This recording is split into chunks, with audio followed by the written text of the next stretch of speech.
A registered sex offender has just been arrested in relation to Dezi Freeman's case, but not in relation to Dezi Freeman's case.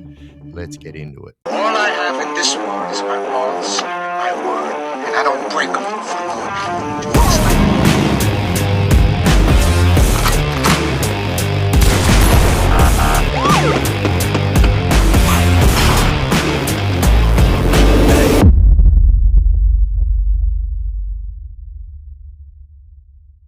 Rightio legends, Chaos Chronicles, and we're back again with another video. So I've got a couple of Dezi Freeman updates for you. But before we get into it, guys, if you haven't already subscribed, please jump down there, shoot me a subscription if you're enjoying my content. And if you smash that bell icon, you'll never miss any of my clips again.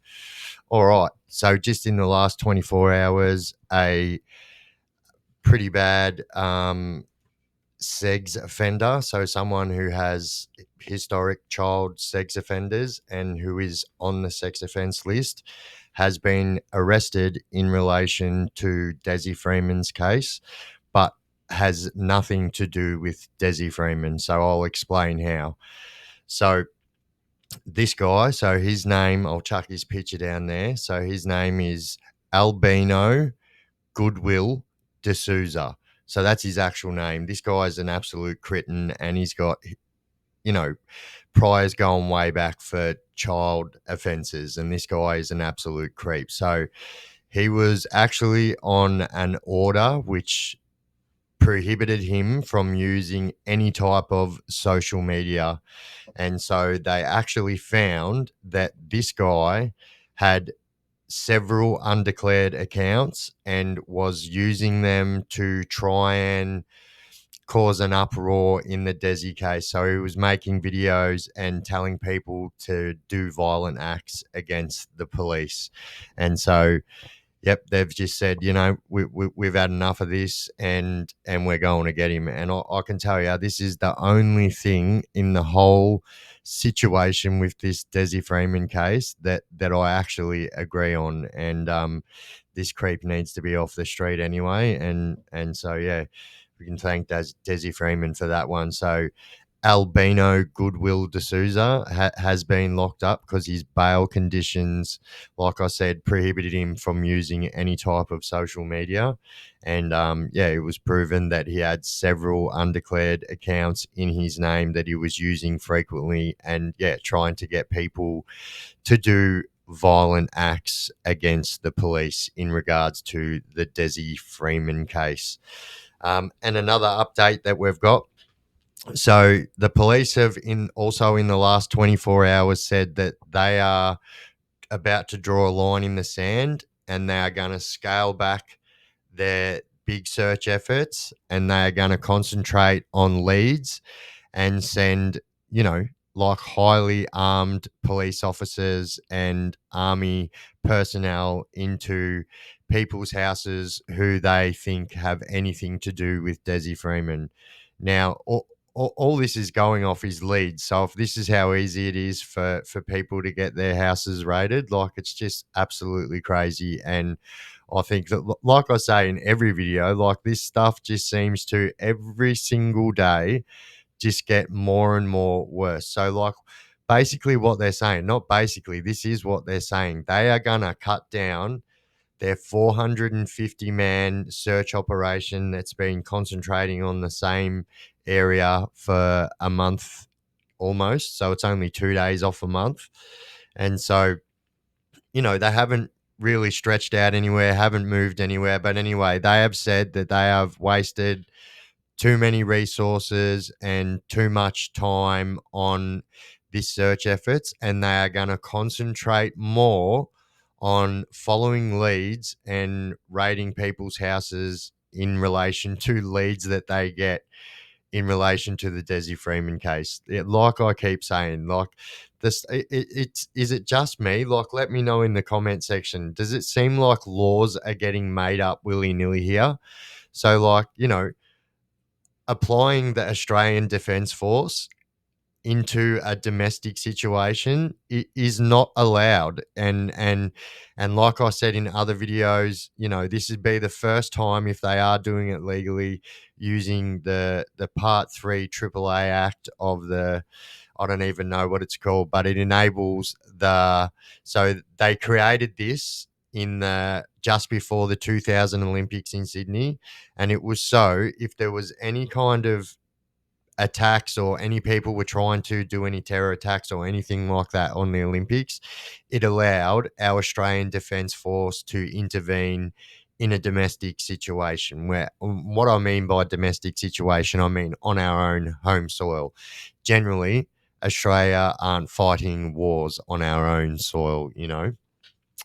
But yeah, also yesterday, a ex-police officer said, which is quite funny that they say this yesterday and then this today. So an ex-police officer yesterday said that it will probably take them 3 months to find Dezi Freeman because it took them 3 months to find Malcolm Naden. Now, forgive me if I'm wrong, but wasn't Malcolm Naden on the run for 8 years or something like that? I know it was definitely over 7, but I know it wasn't 3 months. Like, that guy was on the run for years and years and years. But anyway, let's have a look at this. And former police officer and hostage negotiator, Dr. Vincent Hurley from Macquarie University. Doctor, thanks so much for joining us. Pleasure. Thanks, Jeanette. Do you think Dezi Freeman is still alive? I do. And the reason I say that is because he would have had no warning that the police were coming because it was a search warrant. So then he would have fled into the bush, and I think that the police would have. Which doesn't make sense, because is it just me, or at the start, did they say that they gave him pre-warning that they were coming? Like, he knew that they were coming. They said that he was sitting in wait for them coming. Am I wrong? Have heard a gunshot, considering he had high-powered rifle at the time. So I think he's still out there. I don't think he's been harboured by anybody because it would have been a spur-of-the-moment thing. So I think he's still out there, yes. We said before he's very experienced with the bush. How long do you think he can survive for? The only similar experience is Malcolm Naden in 2012. He survived for 3 months by himself out in the bush, similarly skilled with bushcraft. So I don't think that's true. Now, correct me if I'm wrong in the comment sections, and I will admit that I'm wrong if I'm wrong. But wasn't that guy literally, he was had legitimate sour graping charges against his own family members and was on the run for 8 years. And then when he got to prison, he got messed up. I would not be surprised if we're looking at 3 months. It's fairly rugged terrain, and I think that the police would have a number of different cordons. So I think it would be 3 months would be a reasonable yardstick. You don't think he's being harboured or supported by anyone? Look, I don't think so. I think that given the amount of police down there, and I don't think this community would support him at all because of what he's done.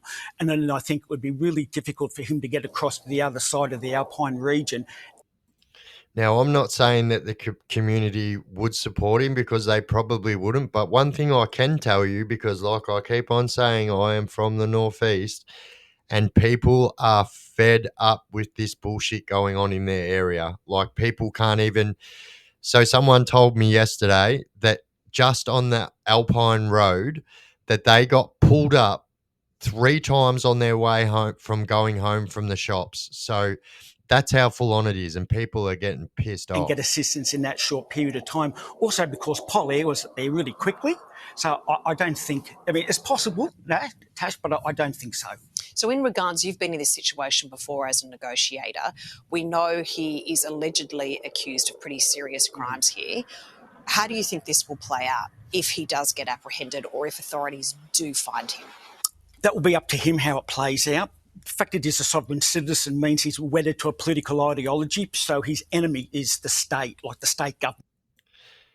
They have to put that narrative out there too. I don't understand it. From, there's a lot of people with their ears to the ground on this case, and from all my research, and like I said, there was people from the sovereign citizen community reached out to me last week, and they are not claiming Dezi, and they said that yes, he was a part of this movement for about a week, but realised that the sovereign citizen movement wasn't for him. He is an anti-government person. But I like the way they have to put that narrative on it. The courts, the police. So how it plays out will depending on his frame of mind, how he's coping mentally, physically, and depending upon if he wants to surrender or not, because the police want to get him to court for the family, for the victims. And in regards also, I guess, that $1 million bounty, police would have been hoping, and authorities, that may get somebody to come forward with some critical information. Do you think that will help in the ongoing investigation at all? Yeah, I think it will. A bit of a double-edged sword. It will also get information that people believe to be genuine, but in actual fact won't be. So the police could get slightly confused. Very labour intensive, but certainly the $1 million would be sent. Well, the first day that $1 million reward went up, they had over 1,100 tip-offs. A message to the community and to other sovereign citizens that the police around Australia will not accept this. Plus, if the history is anything to go off, these people that make these reports because they're going to get some big crime payout, they don't even get the whole payout. And in fact, about 80% of them don't even receive their payouts because the police or the prosecution deem their evidence as not enough. Type of behaviour. Yeah, absolutely. We really appreciate you joining us. Pleasure. Thanks very much. Hurley. Thank you. Well, there you go, guys. Like 3 months. I don't get it. I believe that's a mistake there. Let me know what you think in the comments. But yeah, there's kind of no comparison to the Dezi situation and Malcolm Naden, except they were both wanted by the police. Serious things. Other than that, it's pretty. You know what I mean? And I believe that Malcolm Naden was wanted for like 8 years and on the run for 8 years. Not 3 months like he's saying. Like I said, correct me if I'm wrong, but I believe I'm right. So, yeah, I think that's wrong. I'm pretty sure Malcolm Naden was on the run for like 8 years. They even had like mini-series out on the bloke and everything. But, yeah, there you go, guys. We are 2 days off being a month on the run. Dezi Freeman still with zero evidence whatsoever. And, yeah, let me know what you think again, guys. Do you think that Dezi Freeman is still like on the run? A lot of people are saying that he might be not alive. He might have lost his life. And a lot of people are saying that he's already left the country. What do you guys think? Because like I keep saying, this case just keeps on getting more and more bonkers as the days go on. But I do have one more little bit of information. So I've got a bit of a misinformation that I can debunk for you guys. So a false claim that Daniel Andrews was due in court on Dezi's private treason charges days after the shooting. Debunked by the AFP. It was a 2021 matter thrown out at the first hearing. So, a lot of people were saying that the reason this happened is because there was an upcoming court case. And so the AFP have just debunked this and said that this court case took back in 2021 and was thrown out at the first hearing. So nothing took place in that. But yeah, there you go. One little bit of debunked information for you guys, if it is debunked. But yeah, that's what the AFP are saying, that is absolutely not the truth. But there you go, guys. More Dezi Freeman updates coming straight to you from the Chaos Chronicles. And if you haven't already subscribed, guys, and you're enjoying and loving the content, please jump down there, shoot me a subscription, and smash that bell icon. You'll never miss any of my clips again. I'll keep on reporting on this Dezi Freeman stuff until it is over and until they have found out the other side of the story, or found Dezi Freeman, or found Dezi Freeman's body, or whatever. I will continue reporting on this until the end, and I will keep on doing daily updates straight to you guys from the Chaos Chronicles. And once again, if you haven't already subscribed, please jump down there, shoot me a subscription. It's an awesome way to show your support. And if you hit that bell icon, you'll never miss any of my clips again. And as always, don't do drugs and crime and you won't end up in prison.